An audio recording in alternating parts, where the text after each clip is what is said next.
Hello বন্ধুরা, তোমরা কেমন আছো? নোবিতা শিজুকা দুজনের লাভ স্টোরিতে একটা টুইস্ট আছে। আজকের ভিডিওতে আমরা সেটাই এক্সপ্লোর করার চেষ্টা করব। নোবিতা শিজুকার স্টোরিটা একটা ওয়ান সাইড লাভ স্টোরি। তাদের স্টোরিটা যদিও ডোরেমনের স্টোরির ভেতর মাত্র 10 থেকে 15%। শিজুকা নোবিতাকে ফ্রেন্ড হিসেবে নিলেও বাকি ফ্রেন্ডদের থেকে বেশি মূল্য দিত। নোবিতা ছোট থেকেই শিজুকাকে ভালোবাসত, কিন্তু তাদের এই লাভ স্টোরি ডোরেমন সিরিজকে আরো সুন্দর ও জনপ্রিয় করে তুলেছে। কারণ হ্যাং আউট করতে সে নোবিতাকে সাথে নিত, কুকিজ খাইতেও নোবিতাকে ডাকতো।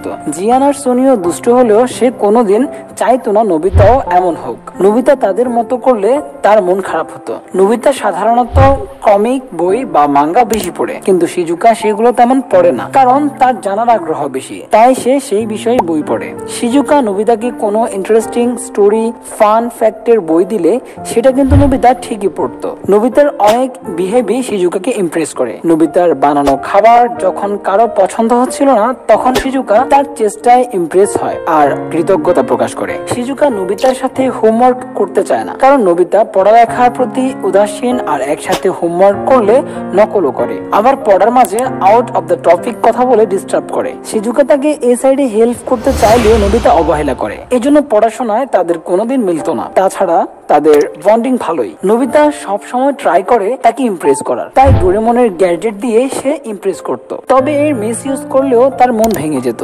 অনেকবার তাদের মাঝে ঝগড়া হয়। নোবিতা গ্যাজেট দিয়ে তাদের ঝামেলা ফিক্স করার চেষ্টা করলে ব্যর্থ হয়, কিন্তু শেষে গ্যাজেটের কোনো প্রভাব ছাড়াই তারা আবার মিলে যেত। শিজুকার বিপদে নোবিতা মাঝে মাঝে অনেক স্যাক্রিফাইস করেছে, আবার শিজুকাও অনেকবার নোবিতাকে বাঁচানোর জন্য রিস্ক নিয়েছে। নোবিতা যদিও তার মনের কথা সরাসরি শিজুকাকে কোনোদিন বলেনি, কারণ ছিল বন্ধুত্ব হারানোর ভয়। তাকে মনের কথা বললে সে মাইন্ড করবে, ফ্রেন্ডশিপও হারিয়ে যাবে। নোবিতা ভয় থাকতো যে সে শিজুকাকে হয়তো হারিয়ে ফেলবে, সে ডেকিসুকির হয়ে যাবে। যদিও এটা তার ওভার থিঙ্কিং ছিল।